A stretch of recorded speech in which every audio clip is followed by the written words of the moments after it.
Thank you and welcome everybody. Tonight's topic, as Lara said, is the introduction to vegetable gardening.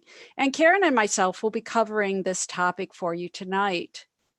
What we're planning to talk about today is to first looking at evaluating your space, understanding how and where you want to grow your gardens, understanding a little bit about the fundamentals of soil and how critical soil is, particularly to growing food crops, designing your garden and some ideas for you as to how you might be able to incorporate these plants into your garden.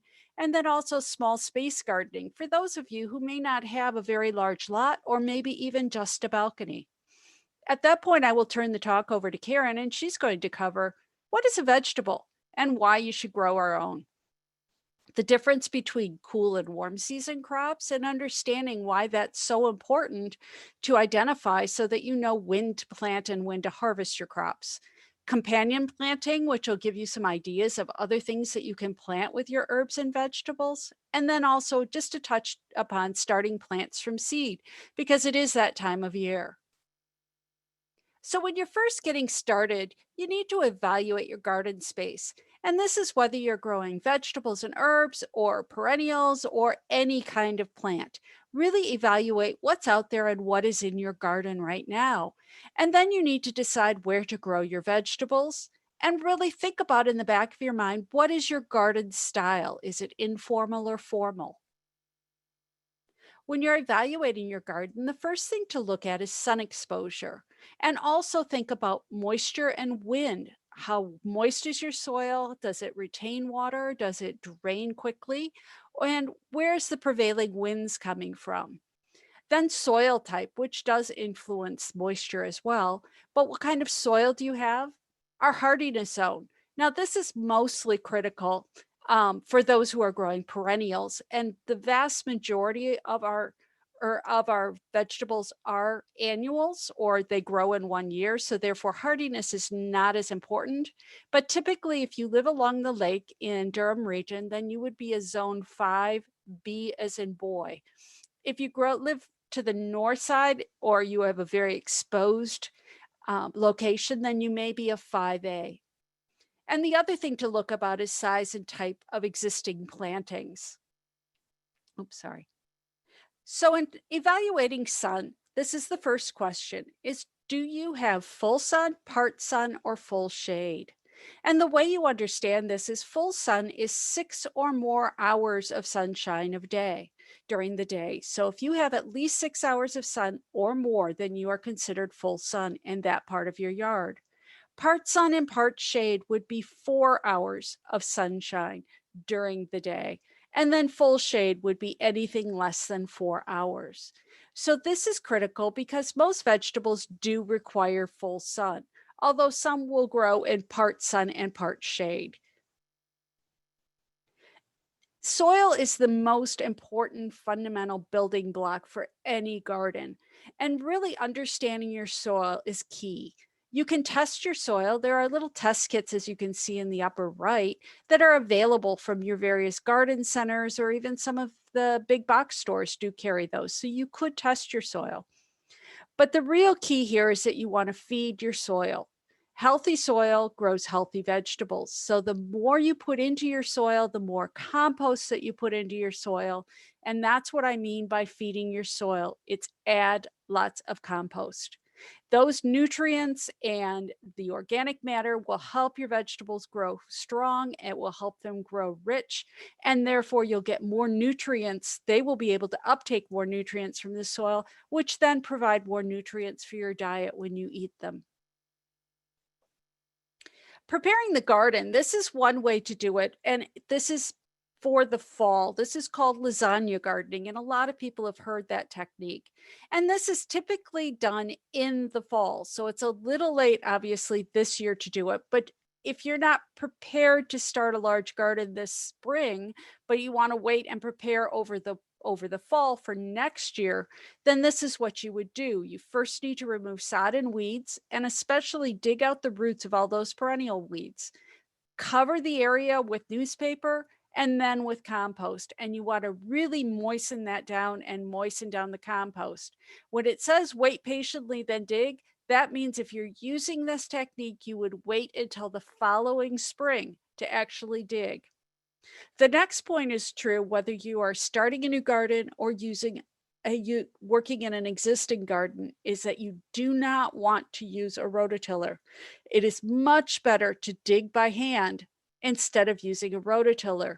And that's because the soil itself is a multi-layered living organism. It's got so many micronutrients, it's got all sorts of bacteria, it's got various organisms that live in that soil. And by using a rototiller, what you're doing is you're going in and chopping that up, you're disturbing that soil structure.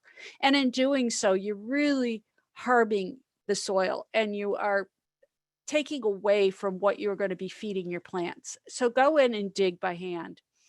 Always remove any grubs or roots. And if you are container gardening, for those who want to either add containers to your garden experience, or for those who live on a balcony, always use a good potting soil, but always amend it with compost. And what I recommend there is to use about 1/3 compost to 2/3 potting soil when you're growing vegetables.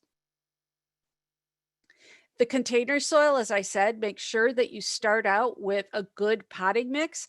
And then the other thing that you should think about, because a lot of vegetables are moisture loving and they really like to have uniform moisture. They need to drain well, but they need uniform moisture for their root systems. So you should consider using some type of mulch. And you can even go decorative like the seashells on the bottom right. When you're designing your garden space, you can see some of these are very formal, like the bottom left with raised beds and plants well spaced out. And then also, if you look at the right one, this is an area that's very small. And in this area, these homeowners are looking at growing vertically. And so it's maximizing yield of their herbs and their leafy greens and vegetables by actually starting to grow in a vertical manner. So think about, how much space do you have? Do you live on a country-sized lot, or do you live on a very small city lot, or do you have only a balcony? And then again, what is your garden style? Do you want something that's very formal with the plants in rows and everything, separated out by individual plant? Or do you want to have something that's more of a mixed garden? Think about what it is that you want to grow, and then also, as you're doing this, you need to evaluate your area to say, do I want to put the full sun in my backyard or my front yard? Do I need to separate the vegetable garden out so that I have just a vegetable garden? Or do you want to actually incorporate it into your other gardens and mix it in with flowering plants? I find that I've done that more these days, is that I've gone to more raised beds personally because I find them easier to work on, and I'll show you the advantages of that. But I also mix a lot of my vegetables and herbs right in with my flowering plants. And that way, when it's mixed in with my perennials, then I can use them as filler early in the spring, but they're also really quite pretty. And I can get some really interesting leaf colors and textures and, something that's unexpected within those gardens. This is the space question. Again, even if you only have a balcony or a small rooftop garden, you can adequately grow a lot of vegetables. And this is, of course, key on which direction your balcony is facing, how much sun does it get, and also you've got to be cautious about how much wind. When you're elevated in a high-rise building with a balcony, then you do have to be a lot more concerned about what is the wind like, because your planters will dry out much more quickly. The bottom right garden is one of my favorites, and this is a picture of a garden that is all on a rooftop, and this is in New York City in Manhattan. And this garden is specifically was grown for a restaurant, and they harvest all of those vegetables for use in that restaurant. And they basically grow pretty much all the produce and all of the herbs that they need for their restaurant business. Again, traditional vegetable garden, the advantages of that are that if you have a lot of area and you want to spread it out, you can see first of all, it's quite beautiful, but it also gives you a lot of room between the plants so that if you want to go in there and use, for example, a hoe to weed your garden, then you can easily hoe in between those rows. You can get in between each of those individual plants, and it gives you good accessibility with those pathways in between, particularly being covered in gravel that helps hold the weeds down, keep the grass out. Or you can go with put it all together and turn it into a French potager or a kitchen garden. And this is traditionally started back in the medieval times, but this is where within walled gardens outside of the kitchen area, they would grow everything they needed for that household. So it included their vegetables, their herbs, their flowers, their cutting garden. So annual flowers to cut, as well as other plants as well. So you can do a mix of both, or you can go traditional. Typically, if you have a smaller garden, it's much easier to incorporate in with other plants because that gives you more room to be able to selectively place those plants, be it in full sun or part shade. Maximizing garden space is what most people who have a typical city lot need to do. And this can be done in a variety of means. Vertical gardening, as was in that other photo that I showed you. But also, if you look, this is the side of a garage on the bottom left. And this is a series of eaves troughing that has been hung on the side of that garage. And that homeowner is growing things like lettuces and a lot of really shallow rooted plants. The big key when you're using eaves troughing is because there's not much room for any potting mix or compost in them, is you have to grow just very shallow rooted vegetables and herbs. Again, raised bed and container gardening is another means. Bottom right shows you a way of doing a raised bed. And it also shows you intensive gardening or square foot gardening. Again, can you grow vertically? These show you a lot of different ways of doing it, whether it's a shelving system, hanging herb bags that can hang on the side of a wall or a fence. Very popular is the pallet on the top right. With that, you would just get a wooden pallet and then line it with landscape fabric, fill it with compost and potting mix, and then plant. Just cut little holes in the fabric and plant your plants right inside. Think about, can you hang things up? There's the topsy-turvy tomato plants that you can grow. Also, you can hang up that's a 5-gallon bucket that is hung, and it's got a water system in it. All of your hanging baskets, those are very effective. You can grow tomatoes, you can grow peppers, you can grow strawberries, you can grow a lot of different things within your hanging baskets. So again, gives you more room, more space, more place to put things. Raised bed gardening really are an ideal way if you want to use square foot gardening. It provides accessibility, as you can see, if anybody has special needs and has accessibility concerns, then you can actually build these type of planter boxes, or you can purchase some commercially, or someone who is in a wheelchair can access. They can wheel right underneath and still be able to garden. But even so, for anyone else, I had beds for a long time that were like the one on the bottom right. And they were really handy because I could sit on the edge of that bed. It allowed me to sit on the lip, and that way I could sit and work the soil and do my weeding and pruning and all of that. It also, by using raised beds, it extends the growing season. And the way in which that works is that because it's above the ground, it has a tendency to heat up more quickly. It solar loads and heats up more quickly in the spring. And so that ground is more friable, and you could start working that garden more quickly. And then in the fall, because again, it's up off the ground, the frost has a tendency to really hit the raised beds last. So I find with my gardens that I can usually start about 2 weeks earlier than I would for any of the areas where I'm planting direct to ground. And I can usually extend my garden for another 2 to 3 weeks in the fall, which really makes a difference for getting that late season crop in. Container gardening, as I said, lots of vegetables can be grown in containers. Karen will cover some of those when she covers specific vegetables. The key here is make sure you have adequate drainage. Every pot that you plant in and every container you plant in must have drainage holes.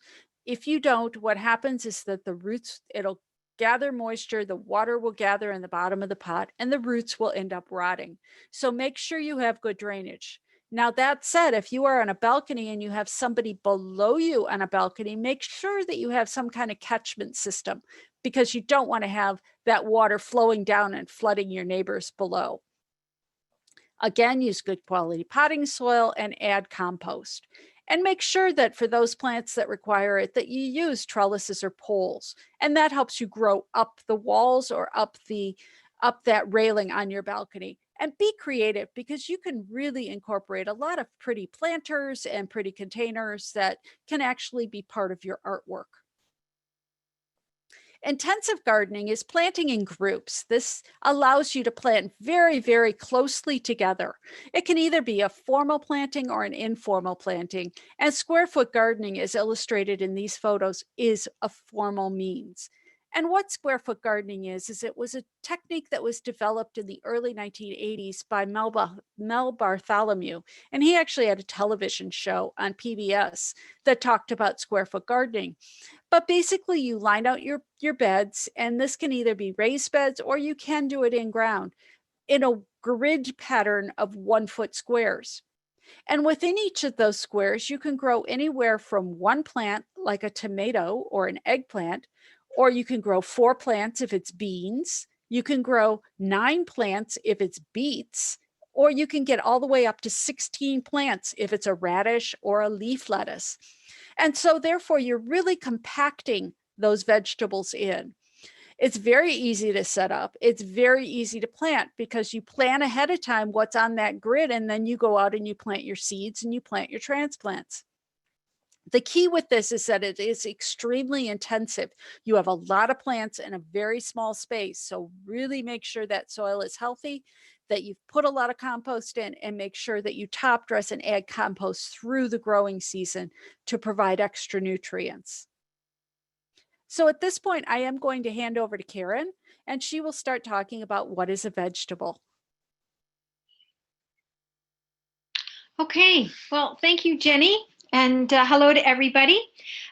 So just to begin, kind of a technical thing, but what is a vegetable? Well, essentially it is the edible part of an herbaceous plant. So starting at the base, your roots, of course, are all the different root vegetables like your carrots, potatoes, radishes, onions. And then working your way up, you have your stems. So we've got rhubarb, celery, asparagus. And then, of course, your leaves are all your leafy vegetables, cabbages, spinaches, Swiss chard, and then, of course, the flowers. So that being your cauliflower, broccoli, and artichokes. So fruits, we refer to them as vegetables, but they're actually fruits with seeds in them. So these are our tomatoes and members of the cucurbit family, cucumber, squashes, pumpkins, melons. And then, of course, we have actual seeds, which are peas and beans and corn. So why grow vegetables? Okay, you're going to save money on groceries. That's a big one. Food security. I think this has become probably a little bit more apparent in the last year with the pandemic, where I certainly became a little bit more aware of how fragile that supply chain can be when you start to see some things emptying out on the shelves in your grocery store. So growing your own food provides you with that food security, particularly if you're storing it, right, for the winter. Maybe you're doing some canning or freezing. It's also environmentally friendly. You're reducing your carbon footprint. You're not going to the grocery store as much, and perhaps not as many fruits and vegetables are being brought in from other cities and countries. You know the source of your food, and that's a big one, because you know whether or not you've added pesticides or herbicides to that soil that end up in the plant. So hopefully you're not going to be doing that, because it ends up in your food. The best and the freshest. So this one, to me, there's nothing better than a cucumber or a tomato picked fresh out of the garden. It doesn't compare to one you've picked up in the grocery store. And then the interesting varieties and different varieties is that you're going to have access to more more varieties than you see in the grocery store. And if you've ever looked in a seed catalog, then you're going to find so many different varieties of vegetables that you can imagine. So lots of different choices. And you're also just adding new color and texture to your garden. As Ginny said, you can plant some lettuces and things in your flower garden, beautiful textures. So just another reason. And choosing vegetables. So you're going to grow, first off, what you like. Match your plants to your conditions. So if you have full sun, you can probably grow pretty much anything. Try some new vegetables every year. I'm going to try something this year called Malabar spinach, which is a vine. Because I like spinach and it's a cool season vegetable, this particular one grows in the heat. So I'm going to try that out. Keep it simple and start small. And this, so when I think of when I started to grow vegetables, it's easy to get so excited you want to grow more and more. But it can get overwhelming with all the chores in the initial stages when you're just learning. So I would recommend starting small. Enjoy your successes. You're more likely to be successful that way, and learn from your mistakes. Something I do every year. So, and then we're going to talk about, on the next slide, vegetables being divided into categories. And Ginny touched on this. So this is important because this is going to help you plan your vegetable garden. It helps you coordinate when you plant what, right? So we have our cool season and our warm season crops. So the cool season are the ones that we're planting earlier in the season. They're frost hardy. They like those cooler temperatures. So these are all your lettuces, cabbage, spinach, all your root vegetables, and peas. In terms of herbs, it could be parsley, mint. So those are the frost hardy ones. And then of course you have your warm season crops. These are the ones that you're planting later after there is no risk of frost. So these are your tomatoes and peppers, your green beans, cucumbers, corn, all of the squashes and melons. And then the second category is the life cycle of the plants. And this is important in terms of placement in the garden. So your annuals, which are most of the vegetables that we plant, like a lettuce, it's an annual, and annuals complete their entire growth season or cycle in one season, and then they're finished. Right?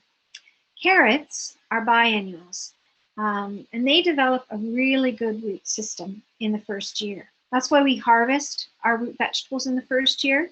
But say you wanted to collect seed, then you might allow them to go into that second season, develop flowers, and then seeds. So that's a biennial. And then perennials. Perennials are plants that come back every year and we harvest year after year. So that's like a rhubarb plant. Asparagus is one. Eggplant is on here. We treat it as an annual because it's too cold here. It wouldn't make it through the growing season or through the winter. So cool season plants. So these are your leafy greens, your root vegetables, and your peas. They like to be planted in those cooler temperatures in depending on the season, mid-April or late April. You might be planting lettuces directly into the garden or into containers. Peas you can plant even earlier. They will germinate in temperatures as low as 5 degrees Celsius. Root vegetables as well. Some of your beets can be planted 2 to 4 weeks before the last frost. So these are the ones you're planting early in the season. And here we have our root. Did we miss the leafy greens in there? I didn't see that. Can I go back to one slide? Yeah, leafy greens. So these you can see are beautiful textures, lots of different colors, all kinds of different flavors. You've got your arugula, that's very nutty. Mustard is spicy. Your mâché, your lamb's lettuce is very buttery, and cress is peppery. So you got lots of different things to choose from to make different flavors in your salad as well as different textures in your garden. You can see here, you can get pretty creative. There's a shopping bag that would be lined with some landscape fabric, filled up with soil, and growing lots of leaf lettuces. So easy to grow in containers. You only need a container that is about 8 inches deep by at least 18 to 24 inches in diameter. And so your leafy greens, you can grow something called cut and come again varieties. So these are plants that you would you'd harvest the first time by cutting them off, and then they would grow back. So about 2 weeks later, you should get a second harvest. You might even get a third harvest out of them again. And you also want to think about that in the nice thing about the cool season vegetables is that come those cooler temperatures in August, when the nights start to cool down, you can plant them again and get a second harvest in all of those cool season vegetables. What else about the lettuces? I think that's everything. So the root vegetables, cool season again, and you can see here, I'm going to tell you a little bit about potatoes. That bottom picture in the middle, some fabric bags that you can grow potatoes in and get quite a high yield. You start out by putting about 6 inches in the bottom of the pot and planting your potatoes. And as they grow up and you get lots of leafy green growth, that's when you want to add more soil and cover that stem up to about 2 inches of green at the top. And keep doing that each time it grows. Put more soil covering up those stems until you get to the top of the container. And so what's going to happen is all those stems are going to put out roots and they're going to develop more potatoes. So you can see you can get quite a bit of yield out of those containers. And those are probably at least 5 gallons for about 1 or 2 potato plants. You're doing the same in the soil if you're planting directly into your garden. So when you get that leafy green growth, this time you're just hilling up the soil around them and covering that stem so you develop more potatoes along the stem. Beets, like I said, you can grow those, plant them from seed in the garden, directly into the garden, about 2 to 4 weeks before your last frost. And in order to get them germinating well, I would soak those seeds overnight in water, or you can crack them, roll them with a rolling pin. Beets are what you call a multi-germ seed, meaning that they have a cluster of seeds in them. So that when they start to come up, what you're going to see is a whole bunch of little shoots, and you really need to thin them out, at least to about 2 to 4 inches per plant, depending on how big you want that beet to grow. And it usually we harvest a beet somewhere between when it's 2 to 4 inches. That's when it's at its most tender. When you are planting beets, you can also add in a little bit of bone meal that has phosphorus in it, and that's going to help your beets grow healthy. Onions, often they're grown from little bulblets that you plant directly into the soil. And carrots as well, you can, lots of different varieties of carrots to grow. They can be grown in containers as well. You just want to make sure those containers are a little bit deeper, probably 12 to 18 inches deep. And you might look for varieties like you can see in the picture that are a little bit shorter. Okay, so next we're going to talk about peas, I think. So peas require full sun and really good drainage. Like I said earlier, they can be planted very early in the season. They like that cool temperature to get growing before the heat sets in. And as you can see, there's some containers here that have some nice supports. Peas do require a support. You can use string, as you see in the top picture there. That's a really nice container that somebody's designed with strings, or at the bottom, there's a wire fencing or bamboo. You can even use branches to support your peas. That helps reduce any kind of diseases. You're getting better air circulation, the plant's getting more light. And we can see here, when they start to develop their pods, it's important to side dress those peas with a little bit of compost. I'm assuming you've already added compost into your garden before you start planting, but as they start to form pods, you side dress them just to add a little bit more fertilizer to get them growing well. And then by the time the temperatures hit around 24 degrees Celsius on a pretty consistent basis, your peas will stop producing, right? So they really like those cool temperatures. Then choose mildew-resistant varieties. Something to check on your the seed packages, they will tell you that. Now we're going to talk about the warm season plants. So these are the ones that you're going to be planting later in the season, once there is no risk of frost. And these may be transplants, like your tomatoes and eggplants and peppers, because they have a longer growing season. Or you might be planting directly in the garden, like your beans. So for us, May 2-4 weekend is usually the date where there is no more frost. So, so starting with the beans, they require full sun and really good drainage. You want to sow them directly into the garden. They don't. People sometimes try to start them inside, but they don't transplant well. So I would direct seed them into the garden. And sometimes for beans, because they really like that soil to warm up, you're waiting until the first week of June. If you plant them too soon and it's too cold, those seeds will rot. You can, if you wish, you can, I was going to say you could soak them, which would help with your germination. And the other thing, if you're planting in pots, like you can see some containers here, make sure you do add compost in there, because beans require a bacteria in the soil called rhizobia. And what that does, essentially it's helping the plant grow well and ensuring that you get good yield.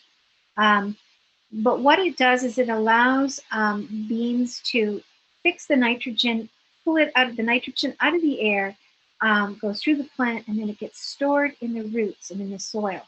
So anybody in the legume family, like peas as well, they have that ability to pull that nitrogen out of the air and store it in the soil, which is an important thing for when you're thinking about planting your garden, because we rotate our crops from year to year.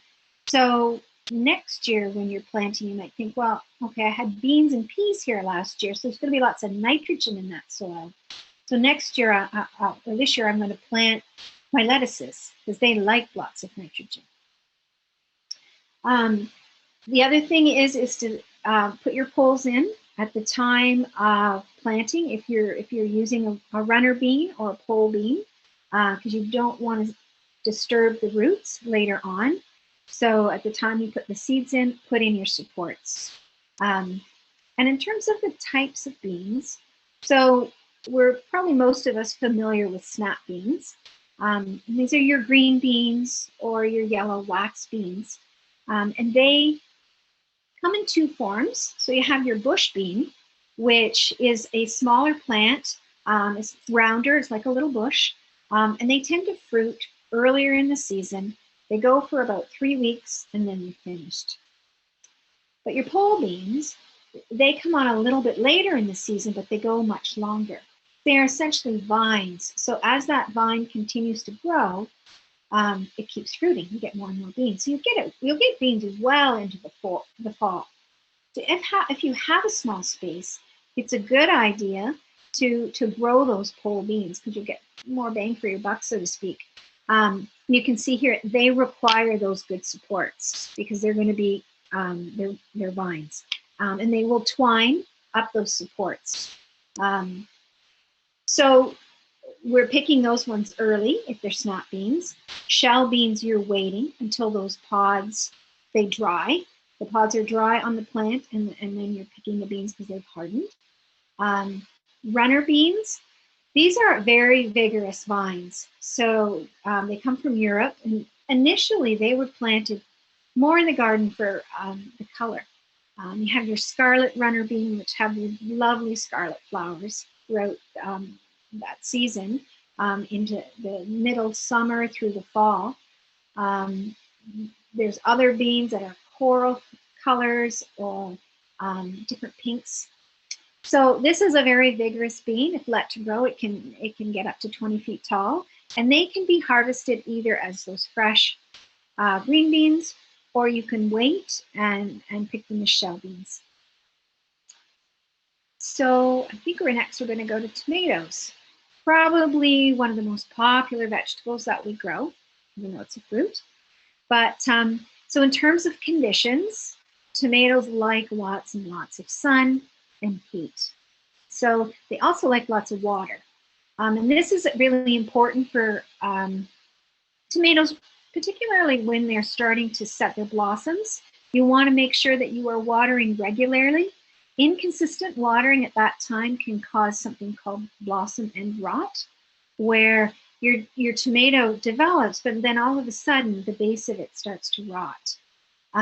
One of the things that you can do, aside from making sure you consistently water, is to add a little bit of Epsom salts at the time of planting. And that adds in a nutrient that is magnesium that helps with blossom end rot. So then in terms of planting your tomatoes, when you put them into the garden, you have a little transplant. You want to make sure that you're planting it deeper in the soil than it is in the pod. So what I mean by that is that there'll be, depending on how large the transplant is, take off the bottom 2 leaves and maybe even the second set. And then you want to dig a deeper hole that's almost like a trench. And you put more of the stem into the ground on an angle, kind of like a 45-degree angle, and cover it up. So what you're getting is a much healthier root system. All of that stem is going to develop roots. Initially, the plant might look a little funny because it's on its side, but it will eventually grow to the light and straighten out. So that's going to help you get more fruit because you'll have a really well-established root system. So your tomato plants need support. And they need to be tied onto supports because they do not cling by themselves. You can see at the top, this is a nice system these are indeterminate tomatoes, and they're tied onto these wires. So important to note when you're buying tomatoes, are they of the indeterminate variety, which are vining types, which get to be quite big, or are they determinate tomatoes, which are more of a bush variety? I still like to support them with a smaller tomato cage just because of the fruit, but you can easily grow those in containers, or you can certainly, the cherry tomatoes as well, which are indeterminate, will grow nicely in containers. But determinate tomatoes, they'll fruit earlier for you, earlier in the season, and then after about 3 weeks, then the plant kind of dies and stops producing. Whereas the indeterminate varieties, even though they're a little bit later, they go on and on and on through into the fall. And as that vine grows, it gets even more and more fruit. And so because they are quite big plants, you want to prune them. And pruning, I think, is really important with indeterminate tomatoes, particularly the larger varieties like the beefsteaks. Because if you don't, what will happen is that plant will grow all kinds of green growth. And the energy of that plant is going to go into the leaves and the green growth and not into your fruit. So many people will only allow one stem to grow, 1 or 2, and prune out the rest. So as you watch your tomato growing, you will see, and I don't know if you can see this on the video, but so imagine my one finger, this is your main stem, and out the side is your branch. In the center, you get a little sprout growing. Those are called suckers, and you want to prune those out. And when your tomatoes are growing actively in the heat of the summer, you might be pruning every week, or maybe sometimes even more, because they grow pretty quick. You want to prune them out, otherwise you'll have all kinds of stems. For the smaller, like the cherry tomatoes and the currants that are indeterminate, I let more of the stems grow because they're smaller tomatoes. I don't let them all grow, otherwise you get a mass of tomato plant. I think Jenny showed you some pictures of tomatoes being grown in hanging pots. So cherries and currant tomatoes grow really nicely in pots. One thing that I don't think I did mention is that when you're pruning as well, the other piece of pruning to consider is as the plant's growing, to prune up those bottom leaves. to about 1 foot or 2 feet. So you're pruning out those bottom leaves because they're usually the first ones to yellow. But also, when you're watering your plants, there can be some splashback if you haven't mulched with either some kind of a mulch like a straw, or you have a living mulch like some kind of a plant growing underneath there. And if you have the soil splashing up onto the leaves, it can cause different diseases, fungal diseases like blights that are common in tomatoes early and late season. Those diseases are, they overwinter in the soil. It's another reason why you're always rotating your crops. You don't want to grow them in the same area the next year. So think about mulching your tomatoes and pruning up at the base. They're heavy feeders, so add lots of compost, and when they're actively growing, fertilizing, sometimes as much as every second week. And if you are using a water-soluble fertilizer, use one that has a high middle number, because that has phosphorus, and that's something that the tomatoes want. So eggplants and peppers, they like the same conditions as tomato, the same family of vegetables. They grow nicely in pots. I like to grow my eggplants in pots because I have less problems with flea beetles and other maybe rodent insects or animals that might like to chew the plant. So about a 5-gallon pot will nicely do 1 eggplant, and they grow really well. If you are growing in pots, you're fertilizing a little bit more because the plants don't have access to the minerals and the nutrients in the soil. Peppers, easy to grow in pots. Lots of varieties of chili, hot peppers out there. That's something else I'm growing this year. And they grow really well in pots as well. Okay, so this is the cucurbit family. All your cucumbers, zucchini, squash, melons, pumpkins. And they like, again, lots of sun, lots of heat, and lots of water. So make sure the soil drains really well for them. They tend to be really large plants. So if space is an issue, you can grow them vertically. I really like these A-frames. You can see in the one picture here. It's a wire A-frame. You can grow even the larger varieties of squashes on there. You just want to make sure you support that fruit as it's growing because it gets kind of heavy. You can use things like old nylons and tie them up. But growing vertically not only has the advantage for saving space, but you're getting better air circulation, so less likely to get the diseases that are associated with cucurbits. There's more light getting in, so that your fruit, you're getting a better yield. The other thing to consider with this family is that they do require cross-pollination. I've heard from people in the past saying, oh, I grew my cucumbers, but I didn't get very many. And that could be as a result of a lack of pollination. If you don't have enough pollinators in your garden, or maybe you're on a balcony where the pollinators aren't flying up there as much, which they tend not to do, there is a native bee that is a squash bee that tends to do a lot of the work in pollinating cucumbers and such. And essentially, so what the cross-pollination means is that on the same plant, you've got a male flower and a female flower, and the pollen on that male flower has to make it to the female flower in order for fruit to be produced. So you can see here in the center, there's a picture of a female flower. It's got that little piece of fruit on the bottom. And if it doesn't get pollinated, that's just going to rot and it's not going to grow. So if you want to, you can go out with a paintbrush or Q-tip and take the pollen from the male flower, which is a smaller flower, and transfer it to the pistil of the female flower, which is much larger and has that little fruit piece associated with it. So that helps guarantee pollination. And then we're going to move into a little bit about succession planting, which I think Jenny may have mentioned. And I also talked about this with lettuces. So you can extend your harvest. So essentially, if you have, say, a 6-foot long row, succession planting means that you don't plant all your seeds at once. So you start out with maybe 2 feet and plant that 1 week. And then you might plant another 2 feet of beets at the same time. And then you wait either 7 days, 10 days, or 14 days, depending on the interval you want. And then you plant the same ones again, another 2 feet of lettuces. And then the same thing in another week or 10 days.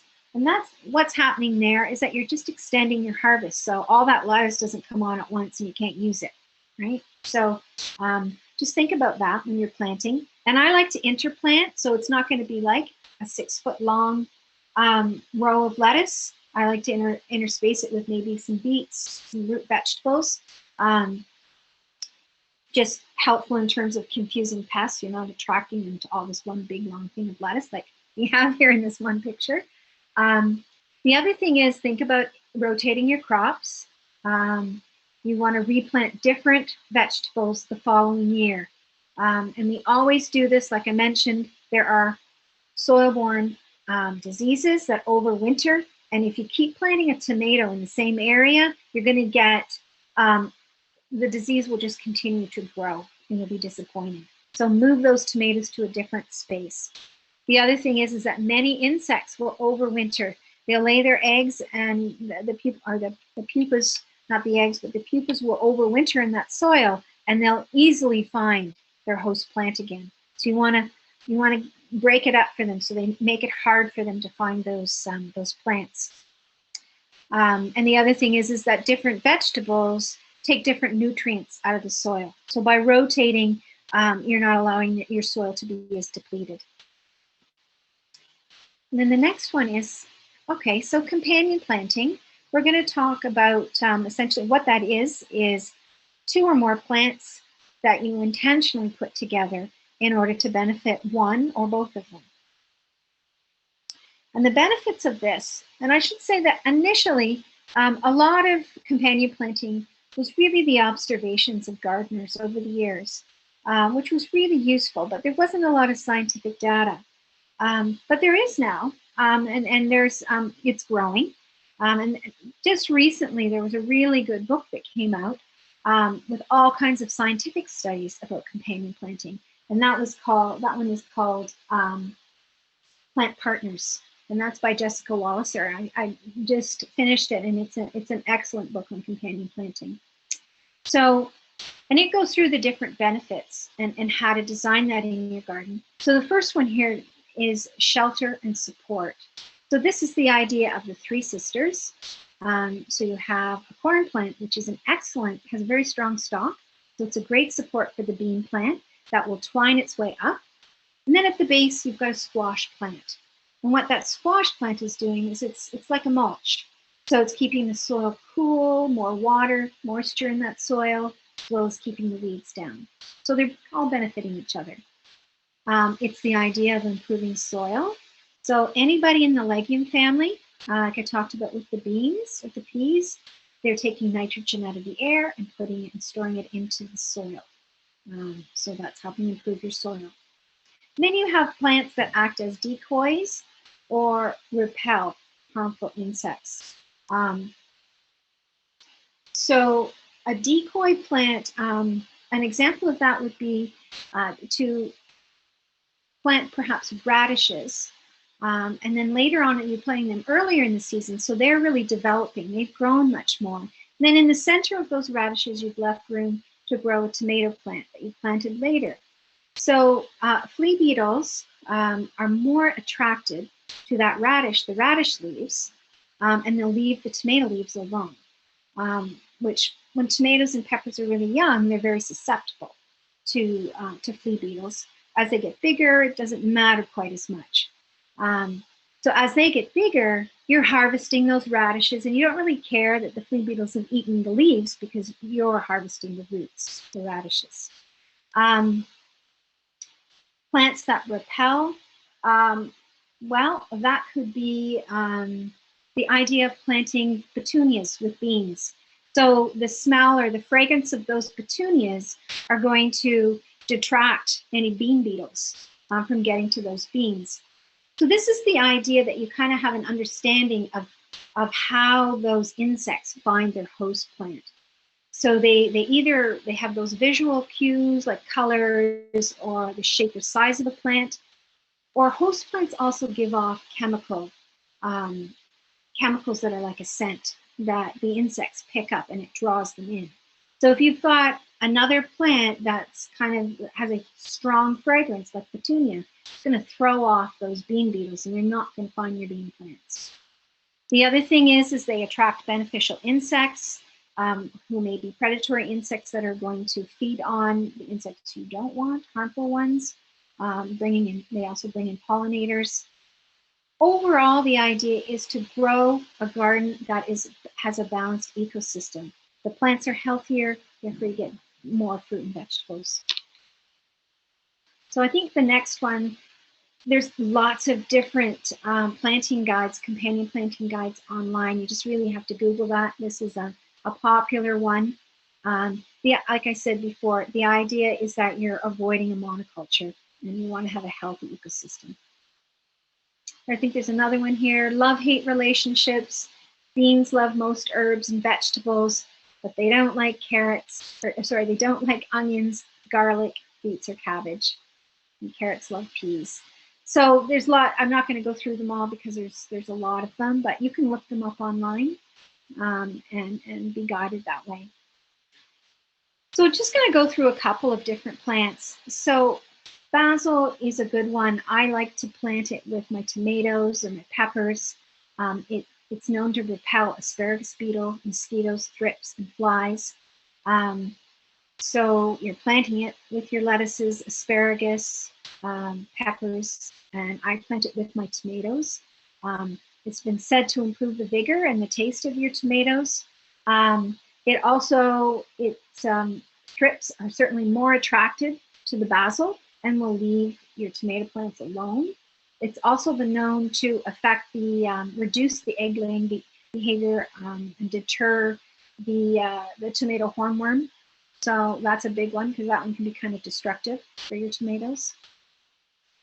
And plant a lot of them, actually, not just one plant to one tomato, probably planting about 4 basil plants to one tomato. Chives, so this one is known to repel aphids and the carrot rust fly and even Japanese beetles. For many years, people would plant chives next to the roses to keep the aphids away from the roses. You can plant them with apples and berries, brassicas, and they improve the flavor of carrots and tomatoes. You're avoiding beans and peas. So dill, I like to plant dill in my garden because it brings in a lot of predatory insects that will feed on things like aphids and different insects that are going to harm your vegetables. It's also known to repel aphids and spider mites. It's also a good one to plant with broccoli or any of the cole vegetables in that family, like kale. But broccoli in particular because it reduces the egg-laying behavior of the cabbage worm. So that's a good one to know about for broccoli. Improves the flavor and growth of the brassicas. Again, that's broccoli and kale, cauliflower, Brussels sprouts. But avoid carrots, caraway, fennel, cilantro. Those are in the same family as the dill and they'll cross-pollinate. You don't want that to happen. Okay, marigolds, very popular to plant in the garden. You have your French marigolds, which are the ones that are the more orange on your, I think it's on the edge of the slide. I'm not sure if it's your right or left. It's on my right. They're the smaller plants, smaller flowers. They're about 6 inches. It can be a little bit bigger depending on the variety. And then you have a very large variety, which is your Mexican marigolds. They can get to be about 6 feet tall. So people plant the smaller marigolds, the French ones, to kill nematodes that would otherwise be feeding on your root vegetables. So you want to, they also are they're known to repel whitefly, which is a good one if you have a greenhouse, because whiteflies can be quite nasty in a greenhouse. So they can be planted with most crops, especially tomatoes and peppers, but avoid beans and cabbage. And then nasturtiums. This is a great one to plant with children because it grows really fast and it's edible. Even the leaves and the flowers are edible. They have a slightly peppery taste and you can put them in salads. And they act as a trap crop for aphids. So they also repel cucumber beetles and whiteflies and attract predatory insects. You can plant them with your brassicas, your beans, cucumbers, your squashes. This is another one because they're also been studied that they're known to also deter the squash bug. So interplanting some of the vining varieties of the nasturtiums with your squashes is also a good idea. And then petunias.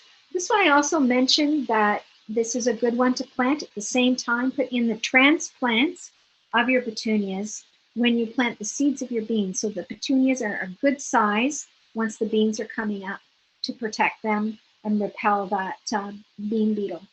They also repel aphids, asparagus beetle, leafhoppers, and tomato worms. So, now we're going to talk just a little bit about seed starting.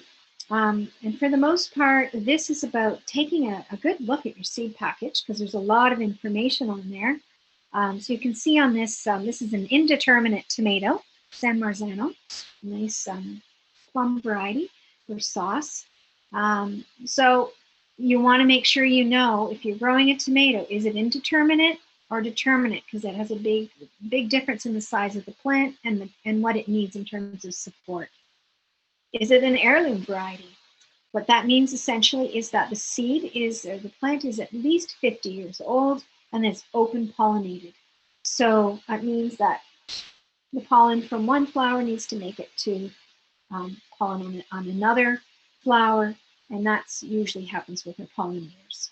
I think this is important mainly because a lot of, if you're collecting seed, you want to grow heirloom plants because they come true to seed. So if you collect that seed, the next year you plant it, you're going to get the same plant. Whereas if you have a hybrid, there's lots of great hybrids out there, but they don't come true to seed.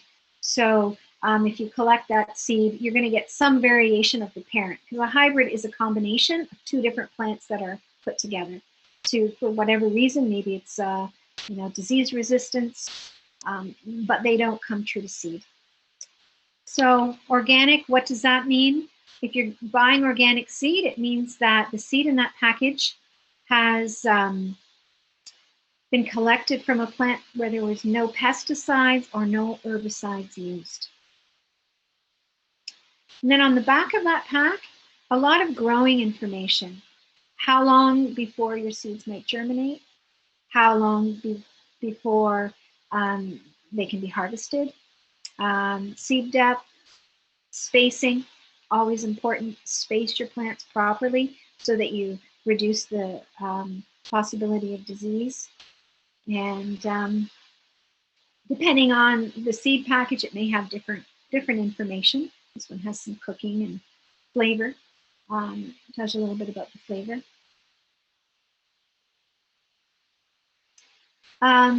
So there was a little slide there on seed starting, and also what that is about is that your seed package will tell you how long before you can transplant. So what you do essentially to figure out when you plant your seeds. So for tomatoes, they need 6 weeks of growing inside before you would plant them outside. So you count back from your last date of frost, which is your May 2-4 weekend. What are 6 weeks before that? And that's when you would plant your seeds inside. And on your package, you're also going to notice an expiration date. And this is important in terms of your seed viability. So if you can move to the next slide there, Jenny, there's just an example of the date. Make sure you take a look at that when you're buying seeds because you want to buy seeds that are to be sold in the 2021 season because those seeds are going to germinate at a greater percentage than if the seed was older. So most seed packages, your germination rate is 90 or above for new seed. As that seed gets older, you just get less germination on the seeds. Don't throw your old packages away. I mean, I still use my packages from last year, the year before. Just to be aware, you're not going to get the same rate of germination. And then lastly, seed starting times. Okay, sorry, I mixed those slides up. So we already covered that. Easy seeds to start indoors: basil, broccoli, tomatoes, peppers, lettuces. I usually do not start my leaf lettuces inside. They're easy enough to start outside. But if you're growing, say, maybe cabbages or romaine lettuces, the head lettuces, some people do like to get a head start on those. That's the same with cucumbers or squashes. You can plant them directly outside. If you want to get a head start on the season, use transplants and start them inside first. Direct sowing in your garden. Well, I talked earlier about bean seeds. So there are out there soil thermometers that you can buy just to test the temperature of that soil.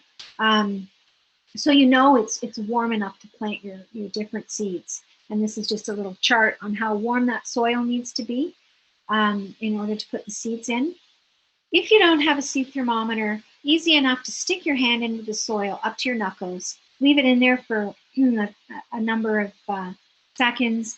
When you pull it out, if your knuckles are kind of achy, it means the soil is still too cold, but if they're fine, it should be okay to plant. That's just a little bit of garden wisdom from Jenny's aunt. That's what she did before she planted her beans. Okay.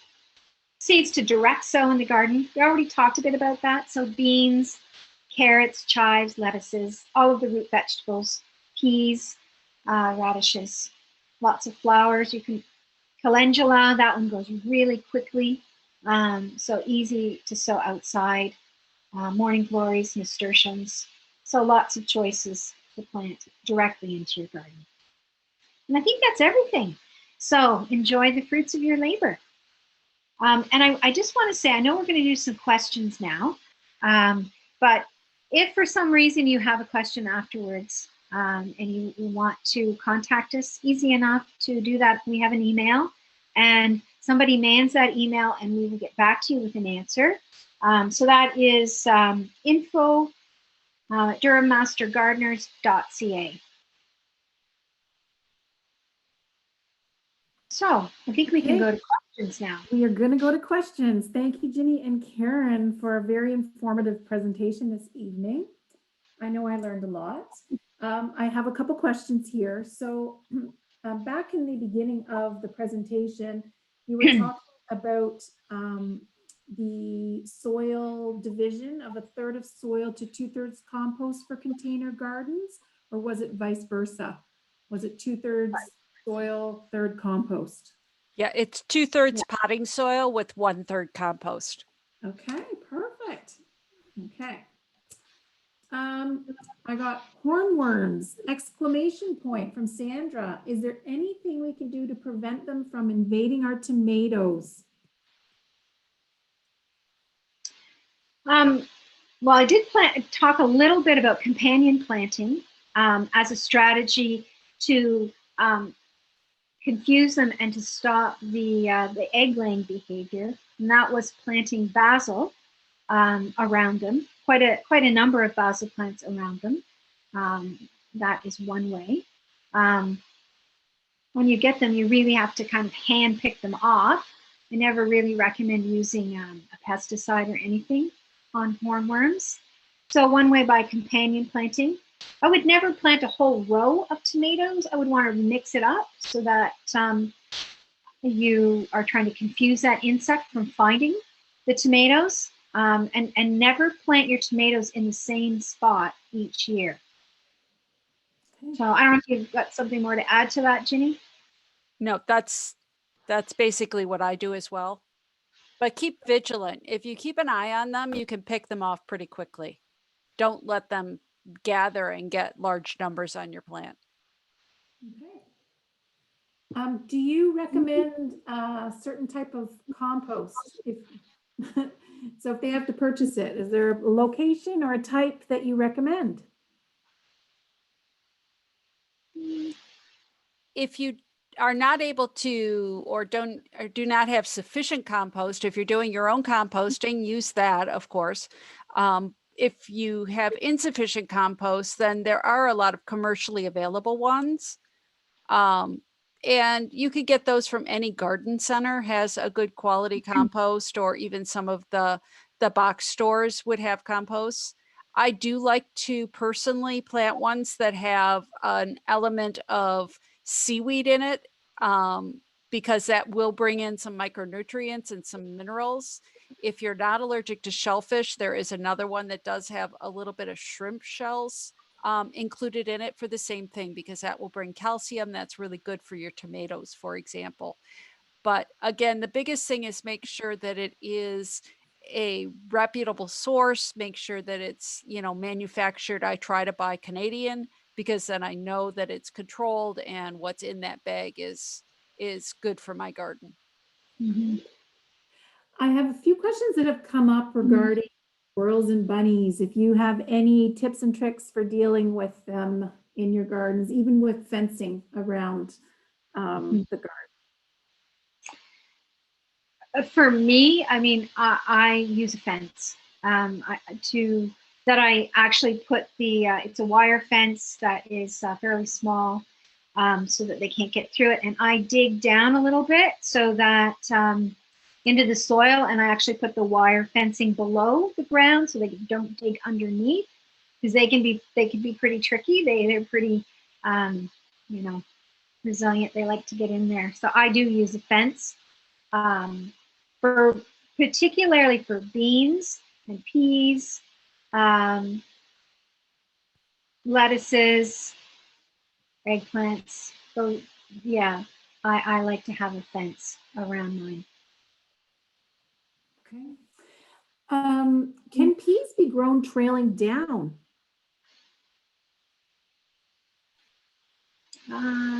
Trailing down, like on the ground?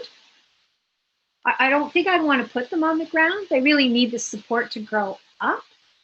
Or do you mean like in a pot, trailing down? Yeah, you can grow peas in a hanging planter. Okay, that's Okay, probably maybe that's what they mean. Yeah. okay. Great. Do you recommend a heat mat for starting hot peppers from seed?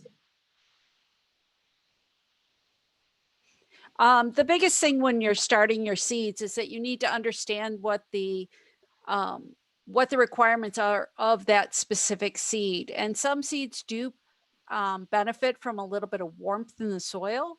And so you can buy heat mats to start your seeds, where you actually place the trays on that heat mat. Biggest thing when you're doing that is make sure that you are using heat mats that are specifically for starting seeds, because you want to make sure that if it gets wet, you're not electrocuting yourself. So don't use an electric blanket, for example, because once that moisture comes through, you can hurt yourself. But again, when you're looking at the specific cultural requirements of any given seed, it will tell you whether or not you'll benefit from that. I've also started seeds that required heat by putting them on top of my refrigerator, and recognize too that this is solely until they germinate. Once you see those very first leaves starting to emerge, you want to remove them from that heat source. This is only to get the seeds to germinate. Okay. Yeah, and vegetable plants like your cucurbits, they like lots of heat to germinate, so they would benefit from a heat mat. I used to put my tomato plants on top of my fridge, but now I have a fridge that I can't put vegetables on top of there anymore. So, and I don't use a heat mat for them, but they still germinate fine. Usually it's warm enough in the house, I find. Great. We have quite a few more here. We'll see what we can get through. Someone was asking, can potting soil and containers be reused, or do you recommend fresh each year for vegetables? I typically recommend fresh each year because, again, as Karen covered, there can be a lot of diseases and a lot of overwintering insects in that soil. And so what I'll do is I will take the potting mix and compost, leftover compost from those containers, and I will mix them in other areas of my garden. I don't just dispose of the soil necessarily unless I can see that there is, signs of insects in it. So if it still looks like it's decent soil, then I will use it around trees and shrubs, for example, where I'm less worried that if they do emerge, they're not going to attack that plant. And then I start fresh. Yeah, the same for me. I mean, I put it in parts of my garden that look like the soil has kind of depleted itself, or even a little bit in my compost sometimes to help my compost get going a bit more. But you want to start with fresh soil in a pot because, I mean, they just don't have the roots don't have access to nutrients that they would in the ground. So they need fresh soil each year. Okay. A question coming from Mina. Is there a good time to add bone meal to flowers and vegetables? I usually put the bone meal in at time of planting because that way they can uptake it with the new root growth. Yeah, because often bone meal is really for good root growth. So putting it in at the time of planting is a good idea. Okay. I have a few questions about squirrels, so I'm going to kind of lump them together. But is there any tips or tricks you have from repelling squirrels from picking vegetables or stealing the tomatoes out of people's gardens?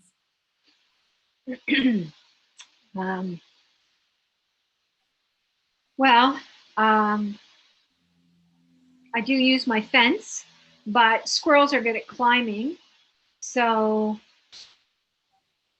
I mean, I can't think of any specific ideas. I have a dog, but that doesn't always deter them. They are tough because they can climb a fence. And I'm not one to. I mean, some people recommend putting like hot chili pepper stuff around. I wouldn't do that because I just don't think that's really a good thing for the squirrels. But I don't know, Ginny, do you have any ideas? I've had a little bit better luck lately because I bought some very smooth painted powder coated paint trellises, and I've actually put them together so that it forms a sort of a W-shaped support for my tomatoes, and then I use that to grow the tomatoes up. And I find because they're slippery, the squirrels have not had as good a luck climbing it. They will try to go up the plant a little bit, but they can't climb that trellis as much as they would if it was a wood or a bamboo trellis. So that has helped keep them particularly out of the cherry tomatoes more. And the only cherry tomatoes they seem to get are the ones that are lower down on the plant. Okay.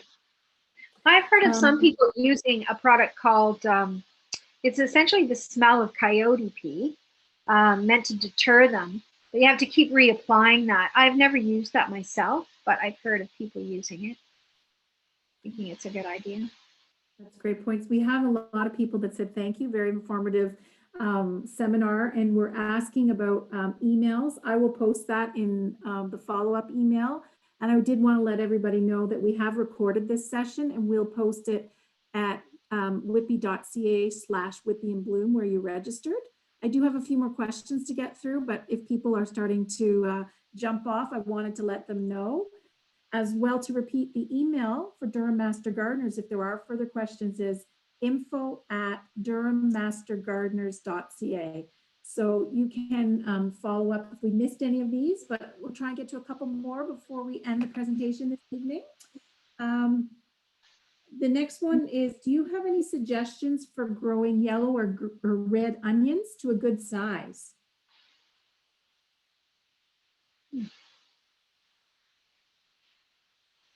You want to take that, Ginny? You grow a lot of onions. Yeah, I find that I don't have a lot of luck growing particularly red onions to a very large size. And it's because it's a very, very long growing season. The biggest key with onions is that to get them to a larger size is they are extremely water. They like a lot of water, but it's got to be well drained as well. And so most of the commercial onions that are grown in Canada are actually grown in what is called muckland, which is the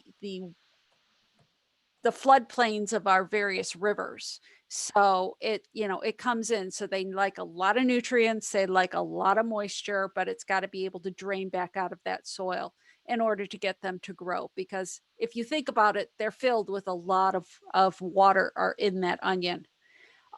Because I've never had a lot of luck getting them to grow to a very large size, I've gone to other varieties and I just use smaller onions. Here's one about carrots. So is there any way to grow carrots that aren't stubby and hairy? She did mention that the soil is very nitrogen rich, but they seemed like they wanted to jump out of the soil last year. So carrots, because they, particularly varieties, if they are longer, they're not the shorter varieties. They need a soil that is very, it's got lots of, it's not compacted, so it's fairly loose, so that it's easier for that root to develop. I don't think they like a soil that is really high in nutrients. So, but yeah, so making sure that it's if it's a well like a good potting soil, or if it's in the ground, that it's not a heavy clay, that you've broken it up so that it's not so compacted. Someone asked why cauliflower does not grow well in Whitby.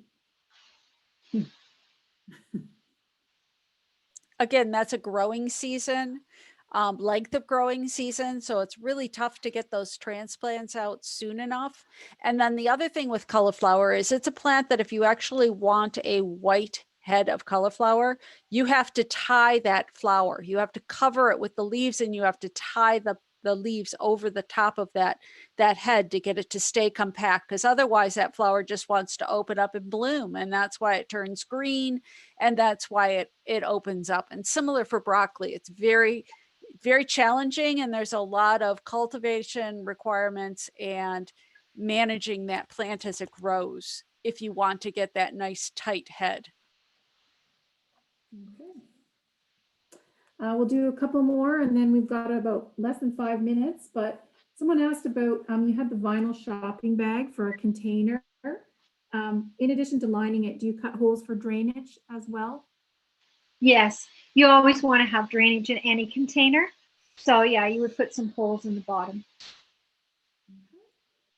And someone talked about you were growing peppers in pots. Is that green peppers as well as the chili peppers that you mentioned?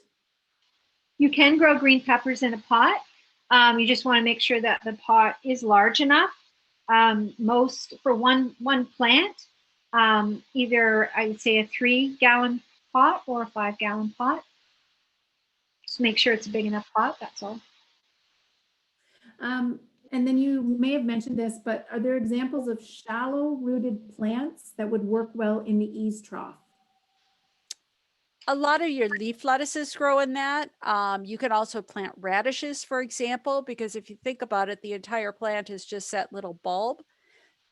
It's good for a lot of your herbs as well. So smaller herb plants, creeping thyme would be a good one. Tarragon, although tarragon is a perennial, so you might not want to leave it in the eaves trough, but it is fairly shallow rooted, so you can grow it if you want to treat it just solely as an annual. But again, a lot of your smaller plants would do well. I don't know if you can think of anything else, Karen. No, I like the idea of growing lettuces. I think they grow nicely because they are so shallow rooted, and certainly thyme. A number of different herbs you could plant, even sages. So yeah, no, just the ones that you've said. Radishes, fairly shallow rooted. Okay. I'm going to try and do about 3 more before we wrap up. And again, any questions I miss, I will reply where you can send them to get answers. But last year, someone had potato leaf curl virus. Is there something that can be planted in that spot? Well, I wouldn't plant anything from the nightshade family. So you wouldn't plant any peppers or tomatoes or eggplants. I'm not, I would assume you could plant something from a different family. I just don't know for sure. But definitely don't plant anything from the same nightshade family, which is the same as potatoes. Okay. When you talk about rotating crops earlier on in the presentation, is that still possible in smaller raised gardening areas? Yes, it is. I grow a lot of my vegetables in a series of small raised beds. And so I have 3 raised beds. And so I rotate the crop from bed to bed. So that gives me a 3-year cycle. So if the tomatoes are in one, in bed number 1, for example, this year, then next year they go into 2 and then into 3. And I rotate through that way. And I also use the principles that Karen discussed too, where I will do my nitrogen fixing plants like the beans and the peas. And on that, I use the same trellis system. I actually plant my peas early in the spring. As they're starting to die back, that's when I'm planting my beans and growing them right on the very same trellis. I fix the nitrogen, so next year I will put the plants that like the nitrogen. But again, I go from 1 to 2 to 3. All right, last question for this evening. When growing bush tomatoes in a container, what is the diameter and depth that you would recommend? Did they say bush potatoes? Is that what they said? Tomatoes. That was me. Oh, Tomatoes. okay, bush tomatoes. Okay, so a tomato plant, you would, for one plant, a 5-gallon pot. So you just want to make sure that there's enough soil in there and depth. How big around? Well, you could go what a 5-gallon container be. You'd want to be at least 24 inches or more. I think more the better for a tomato plant, because the more soil, they don't dry out as quickly. So the larger the pot, the better. At least 24 inches around.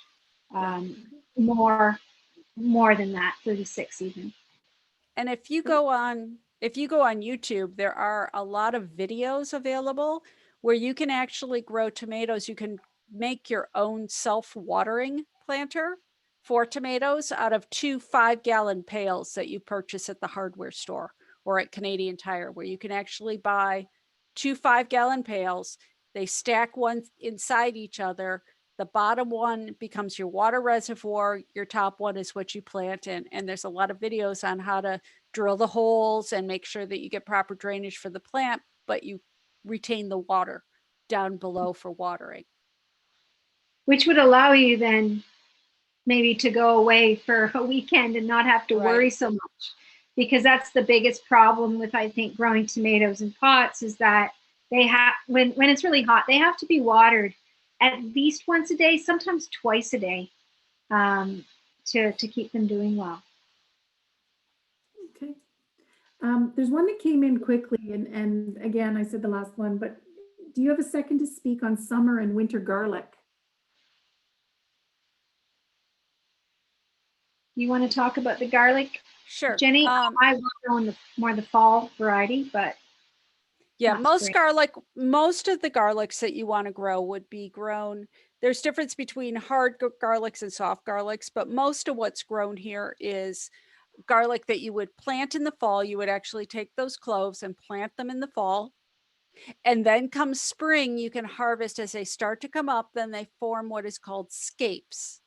And the scapes are that green growth that comes up, and before it starts to set a flower at the top, you can harvest those and use the scapes. You can cut some of them off, not all, but cut some of them off your plant and use those because they do taste, they've got that really fresh garlic taste. And then you let the plant grow throughout. That bulb will continue to grow and multiply throughout the growing season, and then you harvest it in the fall. A lot of the soft garlic is stuff that you would have to have a lot warmer climate than we have. Most of that is grown in, like, for example, Southern California, Mexico, those kinds of climates. So what we grow are the hardneck varieties. Well, thank you very much, Jeannie and Karen, for such an informative webinar this evening. And thank you to everybody that joined us. And of course, I just want to say on behalf of the Whitby and Bloom Advisory Committee, we hope you enjoyed this evening and will continue to join us for some of our future webinars. Please visit whitby.ca/Whitby and Bloom. And we look forward to all the wonderful gardens that are going to occur in Whitby. Have a lovely evening. Thank you. Thank you.